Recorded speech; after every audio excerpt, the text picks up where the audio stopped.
আসসালামু আলাইকুম প্রিয় অষ্টম শ্রেণীর শিক্ষার্থীবৃন্দ। আল্লাহর অশেষ মেহেরবানিতে নিশ্চয়ই এই প্যান্ডেমিক অবস্থায় তোমরা সবাই ভালো আছো, সবাই আশা করি সুস্থ আছো। আমি তোমাদের গত ক্লাসে তোমাদের বিজ্ঞান বইয়ের ষষ্ঠ অধ্যায় শুরু করেছি পরমাণুর গঠন। পরমাণুর গঠনে আমরা ডাল্টনের পরমাণুবাদটা প্রথমে আমরা লিখে দিয়েছি। তোমাদের গত ক্লাসে আমি ডাল্টনের পরমাণুবাদ এবং পরমাণুর ইতিহাস কিছু বলেছি, কিভাবে পরমাণু শব্দটা এসেছে, কোত্থেকে এসেছে। আরেকটা হচ্ছে যে পরমাণু সম্পর্কে যে কয়েকজন বিজ্ঞানীর যে মতবাদ, সেটার মধ্যে প্রথম যে মতবাদটা সেটা ডাল্টনের মতবাদ। সেই মতবাদটা আমরা লিখেছি। আমরা আশা করি তোমরা বাসায় শিখেছ। এখন সবচেয়ে ইম্পর্টেন্ট যেটা, এরকম আরো কয়েকটা মতবাদ আছে। এর মধ্যে রাদারফোর্ডের পরমাণু মডেল, বা এটাকে সোলার মডেল বা সৌর মডেল বলা হয়। এটা 1911 সালে বিজ্ঞানী রাদারফোর্ড 1911 সালে এই মডেলটি উপস্থাপন করেন পরমাণু সম্পর্কে। পরমাণুর গঠন সম্পর্কে বিভিন্ন বিজ্ঞানী বিভিন্ন মতবাদ প্রকাশ করেন। তো সেই হিসেবে রাদারফোর্ডের পরমাণু মডেলটা অনেক গ্রহণযোগ্য একটা মডেল। তো এই মডেলটা খুবই ইম্পর্টেন্ট। তোমরা যারা ক্লাস 9 সায়েন্স নিয়ে পড়বে তাদের অবশ্যই এটা বিস্তারিত জানতে হবে। এটা স্বীকার্যগুলো, ত্রুটিগুলো, এগুলো ভালোভাবে জানতে হবে। তো এখানে ক্লাস 8 অনেক বোর্ডে, আমি গত অনেক বোর্ডে দেখেছি, বা বিভিন্ন ভালো ভালো স্কুলে, বিশেষ করে ভালো ভালো স্কুলগুলোতে স্কুলের যে টেস্ট পরীক্ষার কোশ্চেন বা বিভিন্ন কোশ্চেনগুলো পরীক্ষার, সেখানে এই প্রশ্নটা আসে যে এই সৃজনশীলটা আসে রাদারফোর্ডের পরমাণু মডেল এবং বোর পরমাণু মডেল বা ডাল্টনের পরমাণু মডেল থেকে রাদারফোর্ডের পরমাণু মডেলের পার্থক্য। এটা তোমাদের আমি গত ক্লাসে বলেছি যে এই পার্থক্য যদি তুমি তোমার যদি পার্থক্য জানতে চাও, তাহলে তোমাকে প্রথমে জানতে হবে যে এই মডেলগুলো সম্পর্কে জানতে হবে। তুমি যদি মডেল না জানো, মানে স্বীকার্যগুলো না জানো, তাহলে তুমি একটা থেকে আরেকটাকে ডিফার করতে পারবে না, তাই না? তো পার্থক্য নির্ণয় করতে গেলে তোমাকে অবশ্যই আগে স্বীকার্যগুলো জানতে হবে, তারপর তুমি পার্থক্য নির্ণয় করতে পারবে। আচ্ছা, তো আমরা আজকে রাদারফোর্ডের পরমাণু মডেল সম্পর্কে আলোচনা করব এবং পরমাণু মডেলটা শেখার চেষ্টা করব। সেটা কি, এই যে 1 নম্বর দেখো, এটা হলো রাদারফোর্ডের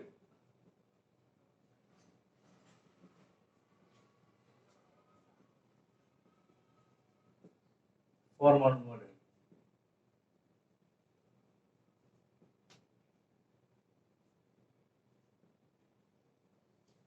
অথবা এটাকে সৌর মডেল বলা হয়। সৌর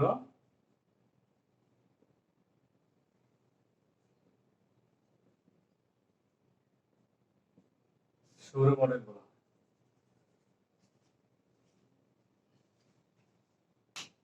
ঠিক ঠিক আছে।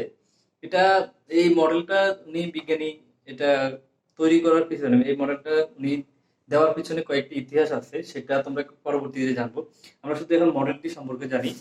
মডেলটি সম্পর্কে আমরা একটু জানি। মডেলটি প্রথমে স্বীকার্যগুলো হচ্ছে কি, 1 নম্বরে হচ্ছে মডেলের স্বীকার্য যে পদার্থের সকল পরমাণুই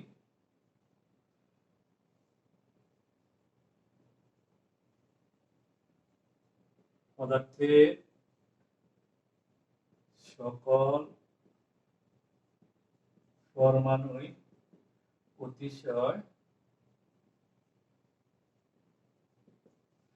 অতিশয় ক্ষুদ্র এবং গোলাকার বিশিষ্ট। ক্ষুদ্র এবং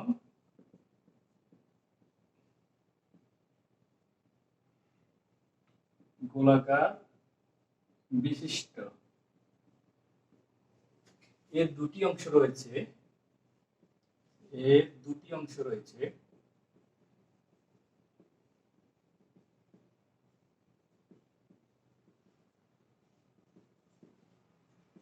একটি হলো কেন্দ্র বা নিউক্লিয়াস, একটি হলো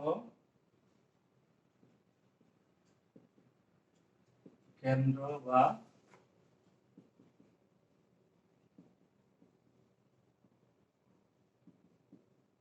নিউক্লিয়াস এবং অপরটি হলো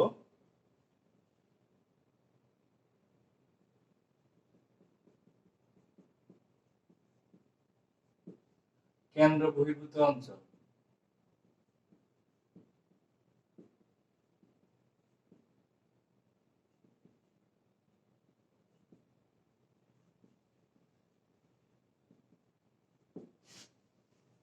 ঠিক আছে, এর দুটি, তাহলে এর কয়টি অঞ্চল?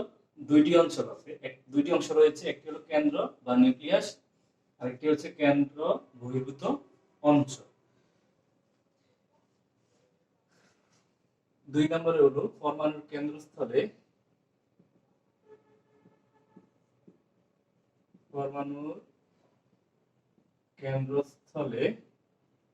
ধনাত্মক চার্জযুক্ত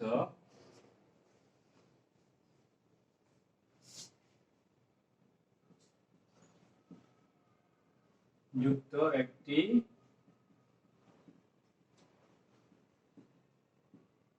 বস্তুকণা আছে। ধনাত্মক চার্জযুক্ত একটি বস্তুকণা আছে, একে কি বলা হয়? নিউক্লিয়াস বলা হয়।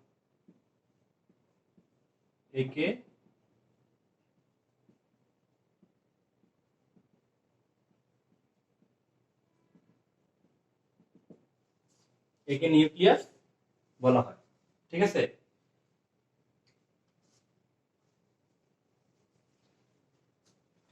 এই নিউক্লিয়াসের আয়তনটা সমগ্র পরমাণু আয়তনের তুলনায় অতিশয় নগণ্য। এই নিউক্লিয়াসের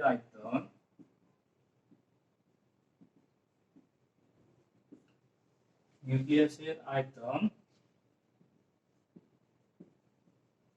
সমগ্র পরমাণু আয়তনের তুলনায়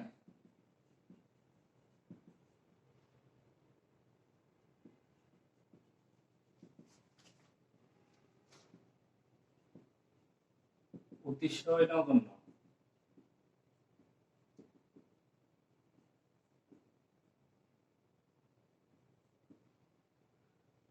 ঠিক আছে, নিউক্লিয়াসের আয়তন সমগ্র পরমাণুর আয়তনের তুলনায় অতিশয় নগণ্য বা ক্ষুদ্র, এটাকে বলা হয়। তারপরে 3 নম্বর হচ্ছে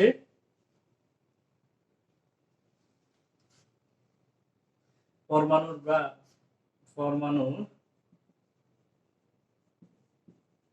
প্রায়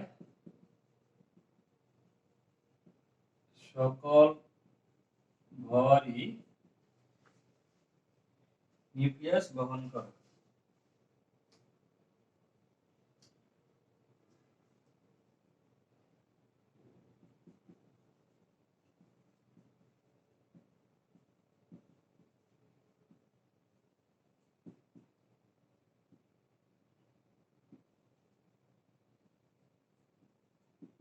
তাই নিউক্লিয়াসের ভরই পরমাণুর ভর। তাই নিউক্লিয়াসের ভরকে পরমাণুর ভর হিসেবে গণ্য করা হয়।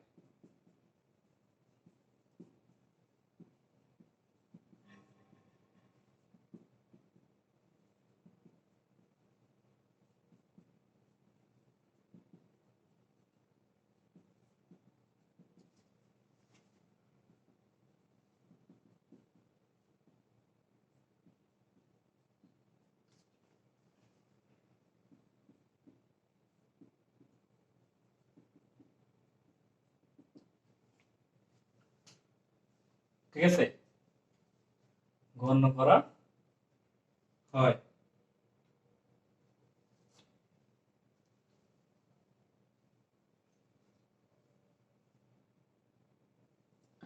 সৌরমণ্ডলের চারদিকে গ্রহসমূহের ন্যায় সৌরমণ্ডলের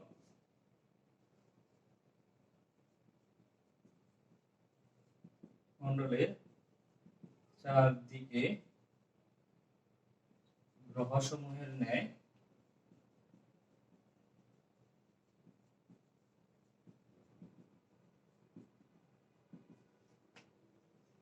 নিউক্লিয়াসের চতুর্দিকে গ্রহসমূহের ন্যায় নিউক্লিয়াসের চতুর্দিকে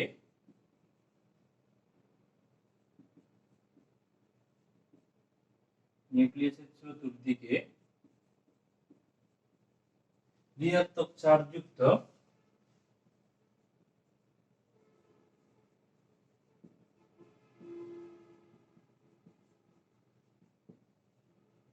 কণা নিউক্লিয়াসের চতুর্দিকে ঋণাত্মক চার্জযুক্ত কণিকা সর্বদা ঘূর্ণায়মান।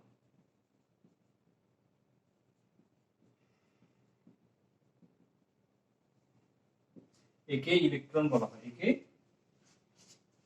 এদেরকে ইলেকট্রন বলে।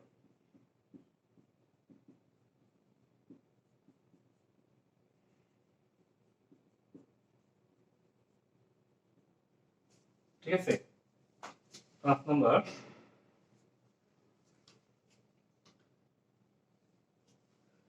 পরমাণু সমূহ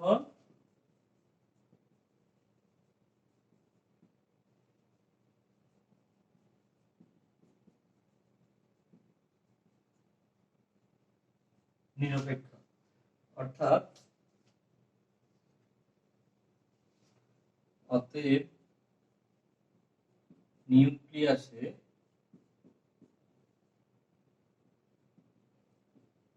সমান সংখ্যক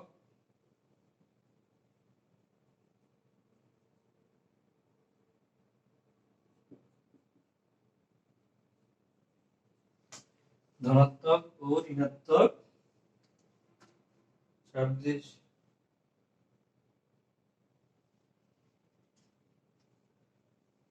সমান সংখ্যক ধনাত্মক চার্জ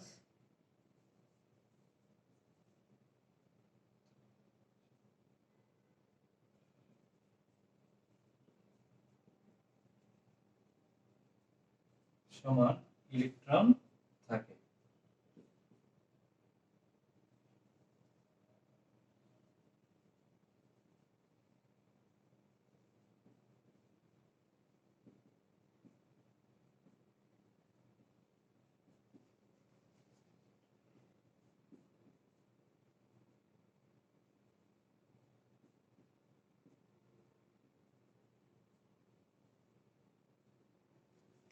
ঋণাত্মক চার্জ বিশিষ্ট ইলেকট্রন থাকে, অর্থাৎ পরমাণুতে প্রোটন ও নিউট্রনের সংখ্যা সমান।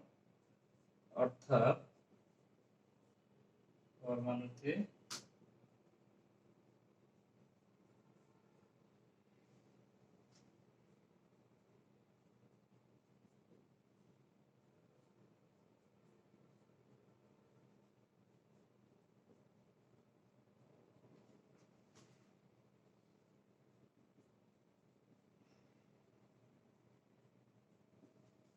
ইলেকট্রনের সংখ্যা সমান।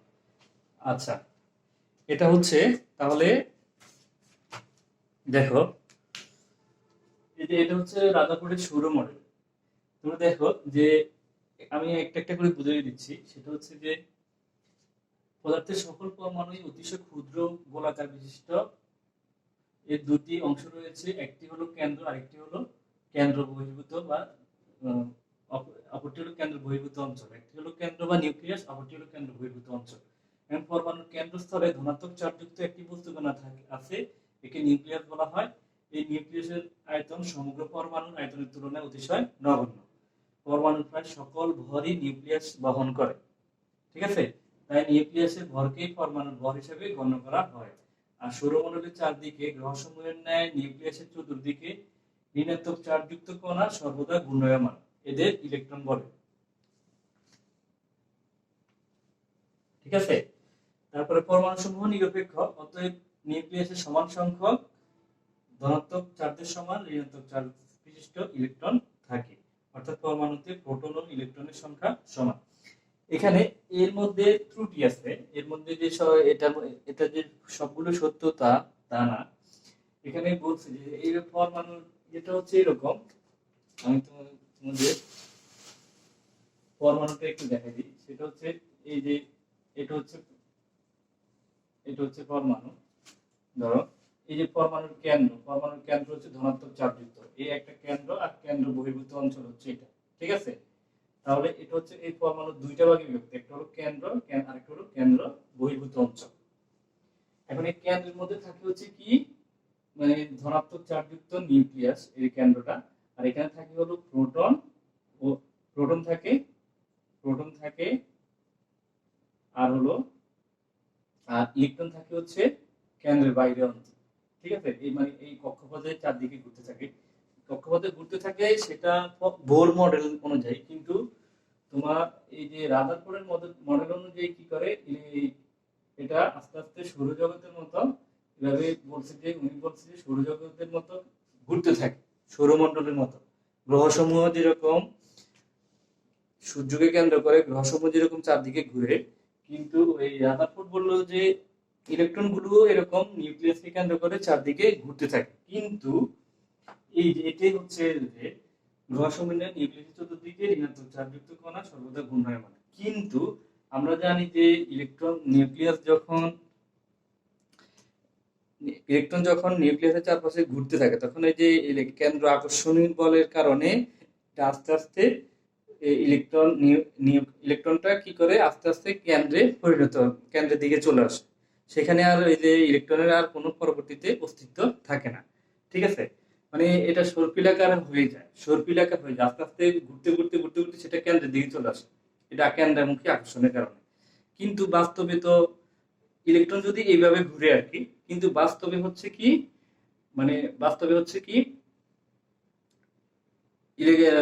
আমাদের গ্রহসমূহ কিন্তু এইভাবে এই কেন্দ্রে চলে আসে না, আমাদের সূর্য যেরকম সূর্যের দিকে চলে যায় না আস্তে আস্তে।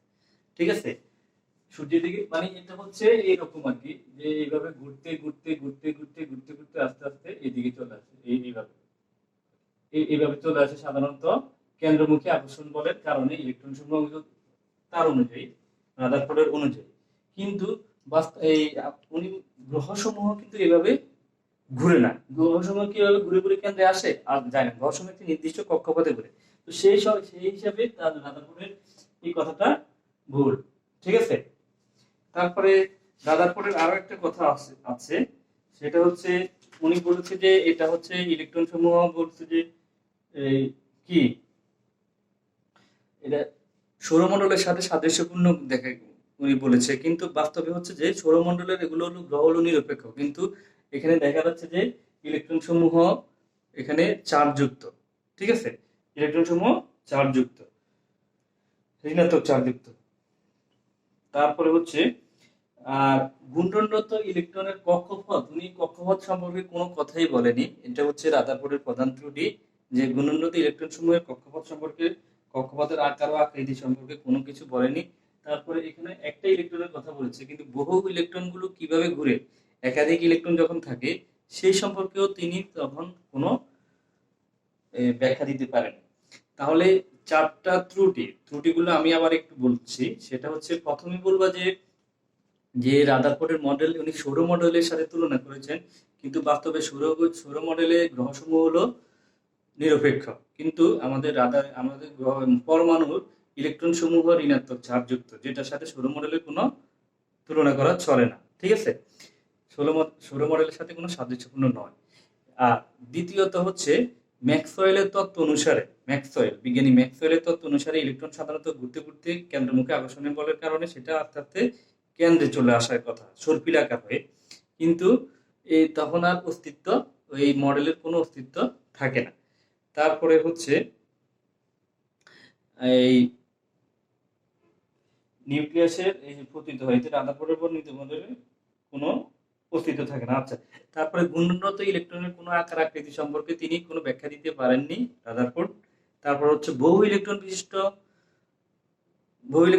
নিউক্লিয়াস বহু ইলেকট্রন বিশিষ্ট পরমাণুগুলো কিভাবে নিউক্লিয়াসের চতুর্দিকে ঘুরবে। ঠিক আছে, সেই ক্ষেত্রে কোনো রাদারফোর্ড মডেল কোনো ব্যাখ্যা দিতে পারেনি। পরমাণুর ইলেকট্রন সমূহ বহু ইলেকট্রন বিশিষ্ট পরমাণুর ইলেকট্রন সমূহ কিভাবে ঘুরবে নিউক্লিয়াসকে কেন্দ্র করে, সেই বিষয়ে রাদারফোর্ড মডেল কোনো ব্যাখ্যা দিতে পারেনি। তো এগুলো হচ্ছে ত্রুটি, এই ত্রুটিগুলো তোমরা লিখবে আশা করি। তাহলে ত্রুটিগুলো মনে রাখবা, একটা হচ্ছে এই সৌর মডেল সম্পর্কিত, আর একটা হচ্ছে ওই যে সর্পিলাকার কেন্দ্রে রাদারফোর্ডের মডেলের অস্তিত্বহীন হয়ে যাওয়ার কথা, আর একটা হচ্ছে যে কক্ষপথের সম্পর্কে কোনো ধারণা না দেওয়া, আর একটা হচ্ছে যে বহু ইলেকট্রন বিশিষ্ট কক্ষপথ সম্পর্কে ইলেকট্রনের ক্ষেত্রে কোনো এই মডেল কোনো ধারণা না দেওয়া, এই মডেলের কোনো অস্তিত্ব নেই বহু ইলেকট্রন বিশিষ্ট ইলেকট্রনের ক্ষেত্রে। ঠিক আছে, তো এটা সবচেয়ে সুন্দরভাবে এই এই যে এই ত্রুটিগুলোকে লক্ষ্য করে আবার বিজ্ঞানী ভোর 1913 সালে আরেকটি মডেল উপস্থাপন করেন, সেটি হলো বোর মডেল। ঠিক আছে, বোর মডেল আমি পরবর্তী ক্লাসে বোর মডেলটা একটু আলোচনা করব। তো আশা করি তোমরা সবাই ভালো থাকো। তোমরা আজকে এই পর্যন্ত, তোমরা সবাই ভালো থাকো, সুস্থ থাকো। এই মডেলটি তোমরা সবাই ভালোভাবে মুখস্থ করবে, বুঝবে, বুঝে বুঝে মুখস্থ করবে। ঠিক আছে, তো তোমরা সবাই ভালো থাকো, সুস্থ থাকো। আল্লাহ হাফেজ।